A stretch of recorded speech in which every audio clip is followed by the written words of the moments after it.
After a lifetime of researching the dynamic and enigmatic world of light entertainment, I've decided to ditch my notebook and meet the people who inspire me. What makes them the people they are? How do they feel about the show business landscape in which they find themselves? And in a world where anyone can be a star, is there still a need for performers who have universal appeal? Come with me on a journey of discovery as I get a unique insight into Britain's favourite stars with a little help from my glamorous assistants. Yeah, well, I say glamorous, more like hazardous. And of course, we'll have a bit of fun along the way. In a career spanning 3 decades, comedy writer and performer Julian Dutton has become a permanent fixture on both radio and television. The co-creator of Matt Lux's Pompidou, Julian assisted in the rediscovery of physical comedy since the popularity of Rowan Atkinson's Mr. Bean. Beyond slapstick, Julian has contributed to Alistair McGowan's Big Impression, which he saw successfully transition from Radio 4 to BBC One. I caught up with the writer and comedian ahead of his one-man show at the Museum of Comedy to talk about heroes, live performance and his hopes for the future. Ladies and gentlemen, Mr. Julian Dutton.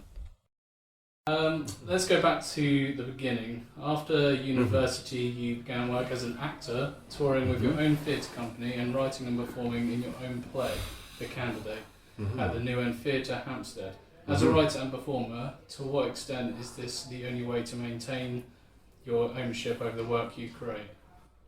Well, that's an interesting question, because many writers, when they start out, they think they're very wary of giving their stuff away because they think, oh, there's so-and-so is going to steal it or whatever. But I've never been that paranoid, and I always assure writers that you've got to have confidence that the people you're working with are not going to steal it. But I think, yes, writing my own stuff has always been a good way of, getting yourself in things, really, which is, I think, the point of your question. Yes, I do believe many performers, actors or comedians, well, more so comedians, because many write their own material anyway, but performers, yes, as a way to get a foothold on the ladder, of one's career. It's quite tricky to start out because nobody knows who you are. So yes, I started writing my own stuff, and that's how the writing began, really. And it kind of took over in a sense that script writing became kind of 80% of my work and performing 20%. But I always made sure I was in the things I wrote, radio and TV. I always wrote myself apart.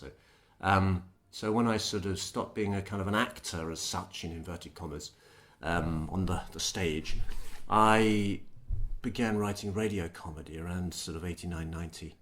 And one of my burning ambitions was to get my own radio series. So I started writing for shows like Weekending and the News Headlines, Radio 2 and Radio 4, and that's a really good way in for somebody starting script writing. Excellent. Okay. By the early 1990s, you had decided that the comedy route was the direction that you wanted to take your career, and like so many of your contemporaries like Richard Herring, Stuart Lee, Harry Hill and Armando Iannucci, you secured a spot on the BBC Radio 4's Weekending. Why do you I've leapt ahead of you, haven't I? This is like the Mastermind sketch, the two Ronnies, where I answer every question with the previous one. Sorry. It's okay. Why do you think this show became so pivotal, in bringing new comedy talent through? Well, it was the big showcase for comedy writing on a sort of broadcast level.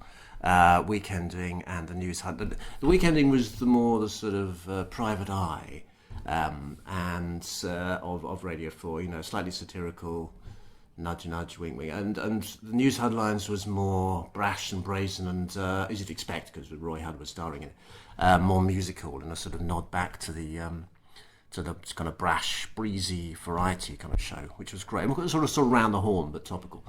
And so they were two completely different styles of show, which was great to work on because you had to switch your style when you sat down to write some material.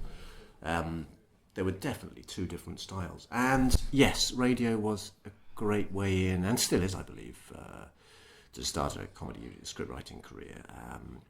And there was a special scheme. I really don't know if it's still going, but there's a sort of contract that said it was called the Peter Titheridge Award, which sounds quite grand.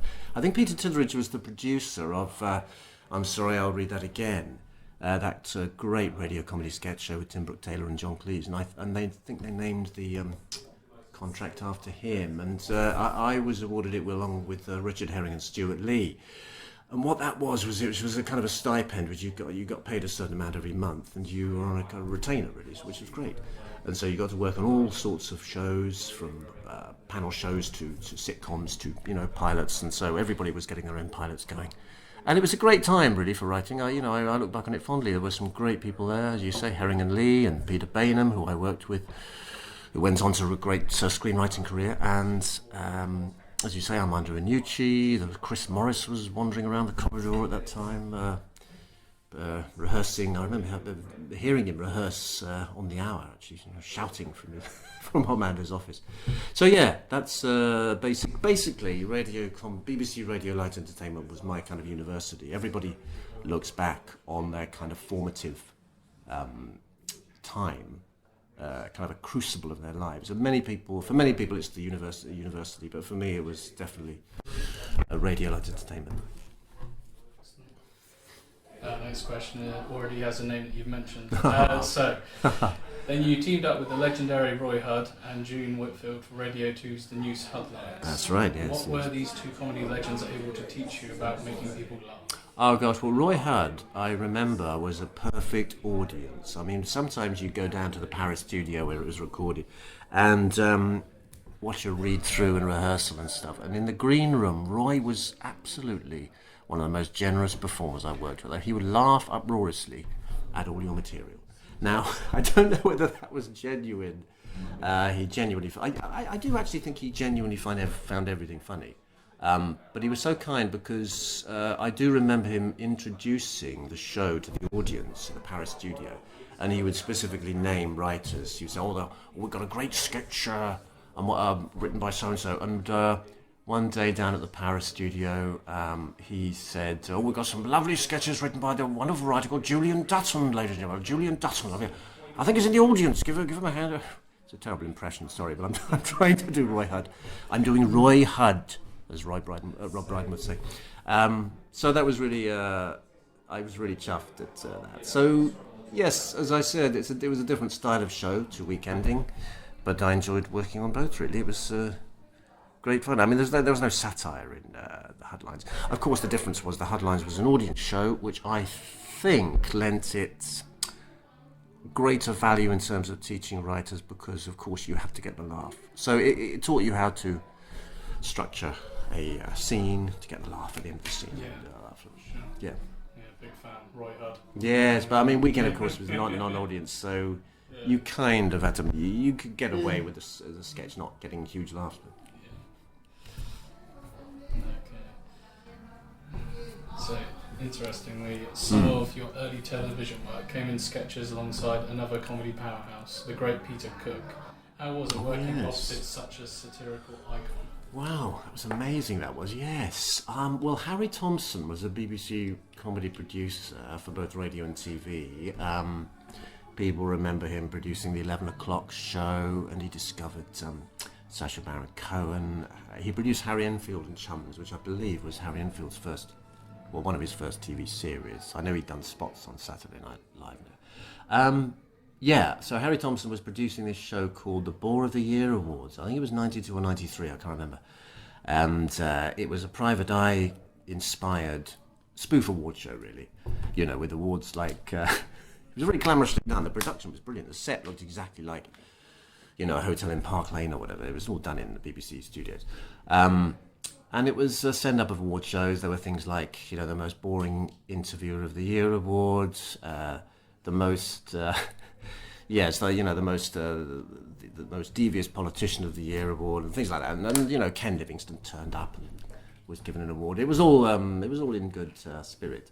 But I did a couple of sketches with Peter Cook, which was amazing. I mean, when I turned up, Harry basically phoned me up and said, "Do you want to be in this spoof award show?" And I said, "Yeah, sure." I mean, he said Griff Rhys Jones and Peter Cook's going to be in it, Rory Bremner. So I turned up, and I didn't know I was going to be performing with Peter Cook, and he was absolutely charming, wonderful. I think I'm right in saying it was one of his last TV things, actually, but he was very generous. I mean, here is a man who sort of defined modern comedy, and he was sort of, embracing me and saying, that was lovely, Julian. Yes, sure. I think let's go again. I mean, if you stand over here, if you stand here, then I can reach you and I push you. Because he played Robert Maxwell, and I was his assistant sailor, sort of captain of the ship. I don't know if any listeners remember, but Robert Maxwell, sorry, I shouldn't laugh, jumped off a ship, and I played his I played, so Peter Cook was playing Robert Maxwell. I don't know if you actually remember, but Robert Maxwell basically filched all his pension fund. Anyway, that was what the sketch was about. And Peter Cook said, I must make the ultimate sacrifice. And I said, no, don't do it, sir. Please don't do it. And he pushed me off the end of the side of the ship, which sounds a bit naff now, but it was a funny sketch. I mean, Peter Cook wrote it, actually, so it had to be funny. And he was lovely to work with. It was amazing. I had half a day's filming with him, and he was absolutely wonderful.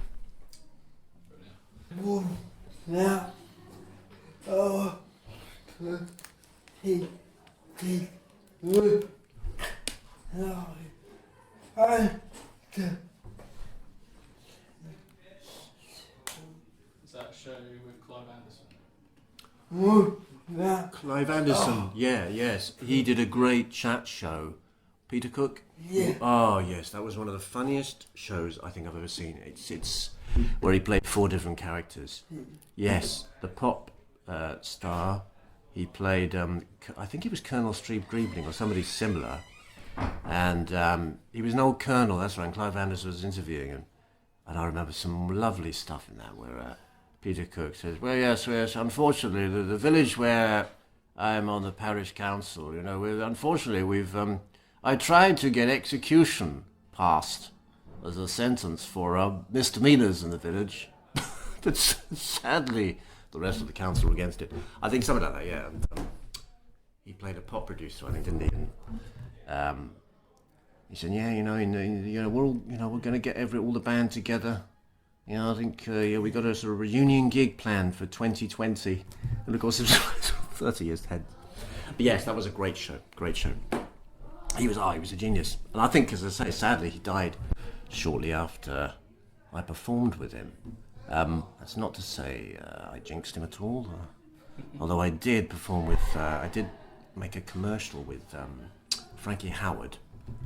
And that he sadly died about 3 weeks later. Sorry, this conversation is turning very dark, but please, another question. Lift the whole conversation. Let's turn from the morbid tone that we set. Yes.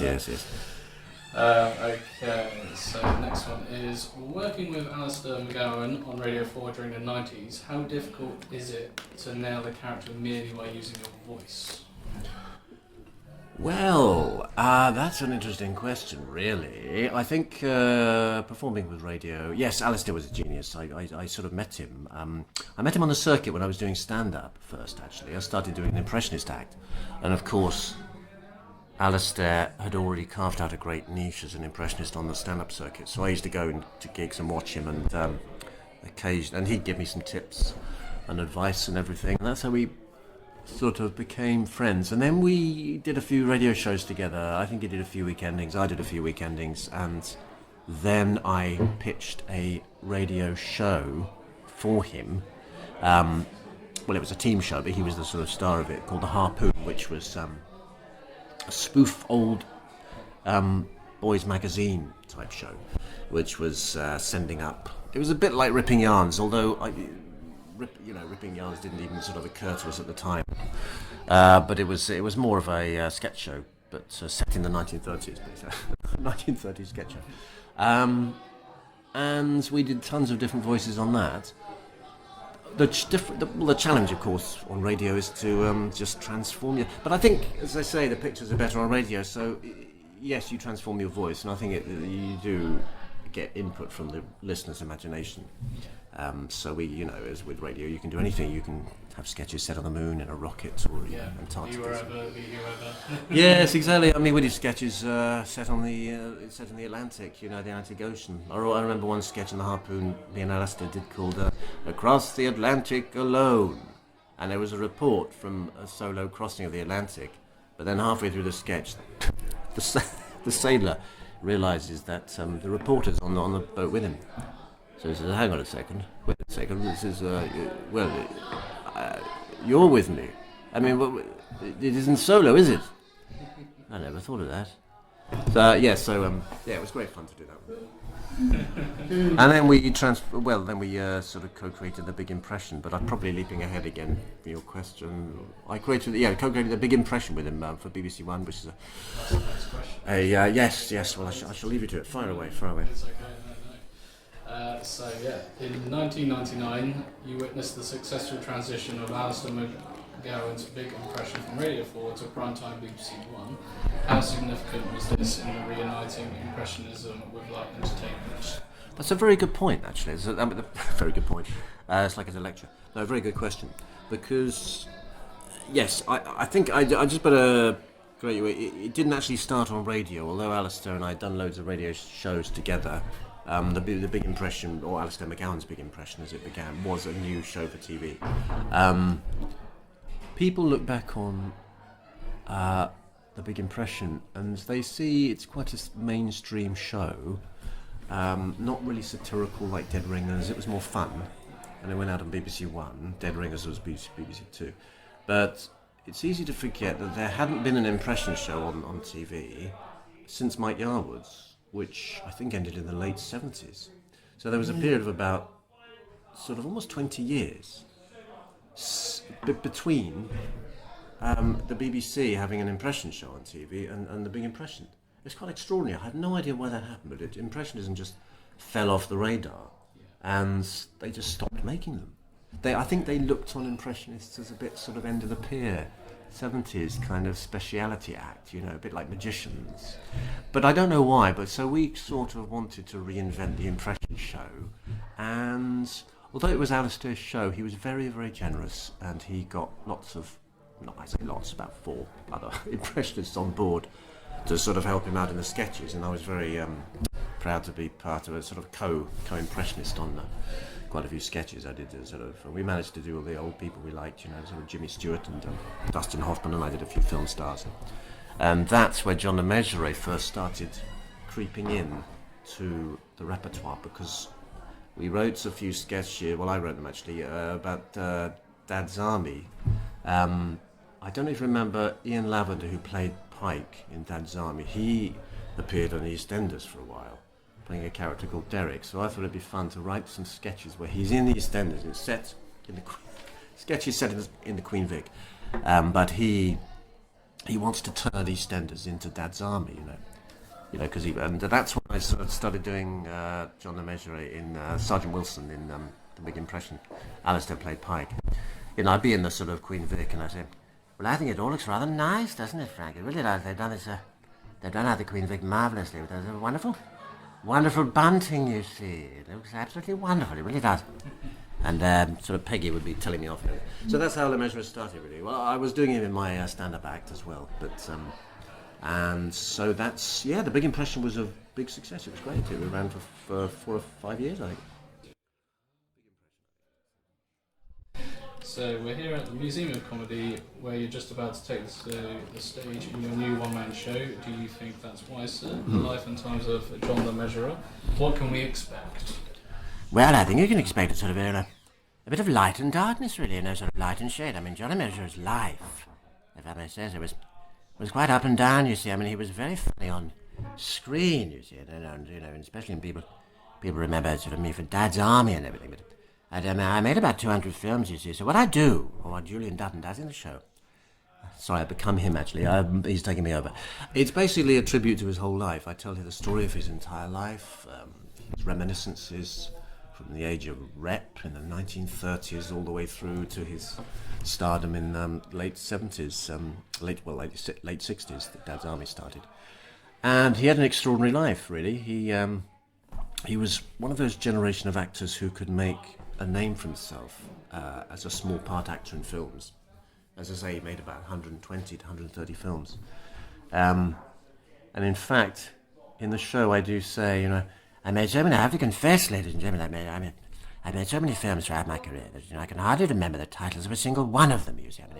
In fact, the only one I could ever remember is a thing I made called Old Mother Riley Meets the Vampire, which is something I made in about 1953, I think. But so yes, he made a vast number of films. So I tell the stories of his life in films, his friendships with Terry Thomas, and Peter Sellers, and especially Tony Hancock. His life had a sort of distinct phase, really, a distinct series of phases: rep, films, and then his TV in the 60s. And his friendship with Tony Hancock sort of colours the last third of his life, really. Without giving too much away, sadly his marriage to Hattie Jakes broke down, and then Tony Hancock, his best friend in the 60s, ran off with his wife. So it's a bit of an up and down show, but I had two choices when making the show. I could have made it a light entertainment, fluffy, fun, showing clips and all jolly, or I could tell his story more authentically. And I took the second route because I think he wasn't a comedian, really. He wasn't a stand-up. He wouldn't have done those shows like An Audience With, the ITV show that Ken Dodd and Kenneth Williams did.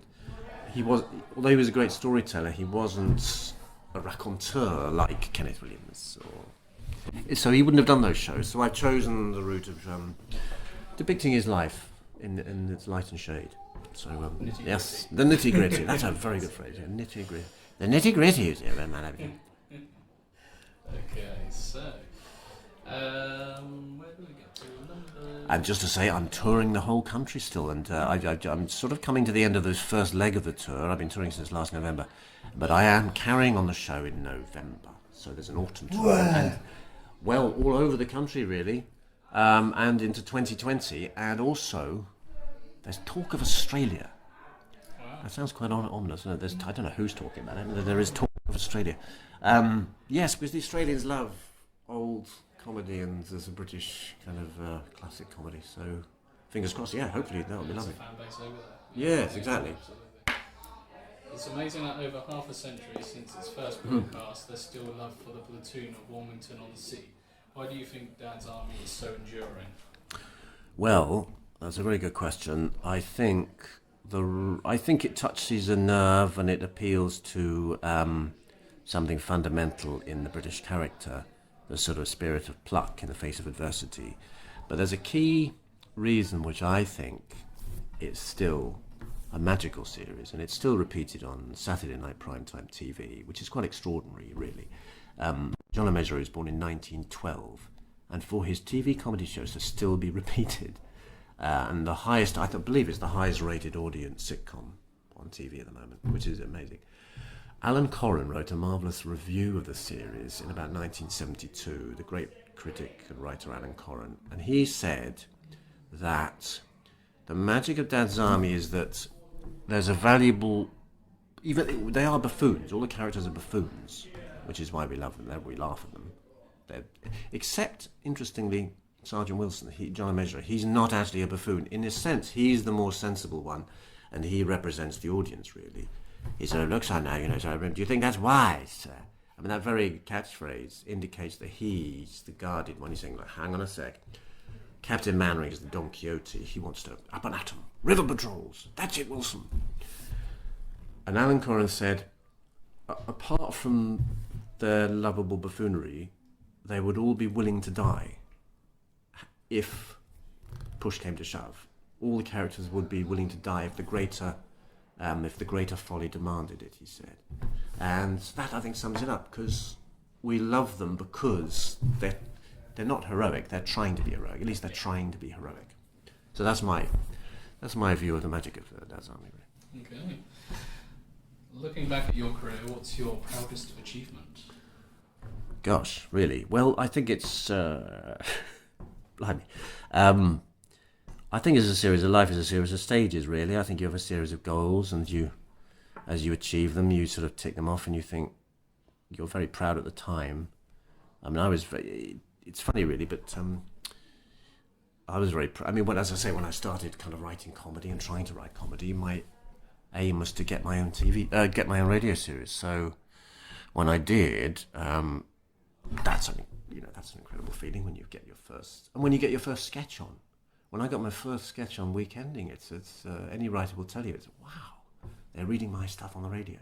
So really, it's little things that make you feel proud. As your career goes on, I'd hate it if it happens that you get jaded and sort of, but really when you've got your sort of 50th sketch on, it's not the same feeling, and so it's the sort of stepping stones really. Your first radio series, then your first TV series, and I'm very proud of this one-man show really. I mean, I've toured in stand-up before, doing the circuit and everything, but a full-length show is always a challenge, so I'm quite proud of building this show. And so yeah, I would say a whole series of things really. But of course, I should say I'm most proud of my children really. To be honest, I should have said that first, which I have. Of course, they dwarf any career achievement. Okay, and lastly, yes, you covered a bit of this momentarily ago, but what's next for Julian Dutton?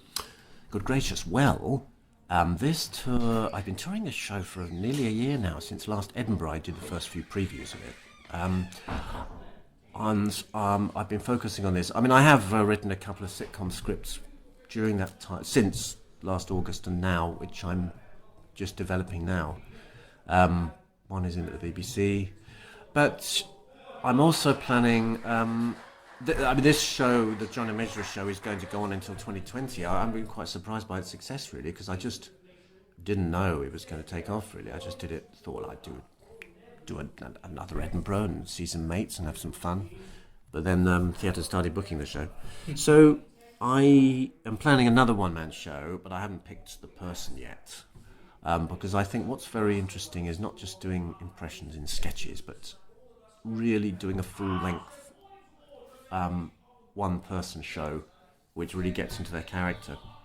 Now, whether it's somebody like, I don't know, David Niven, or maybe Peter Cook, or a few people like that. I've got a few people in mind to do, obviously from my repertoire. So yes, that's what's ahead of me, really.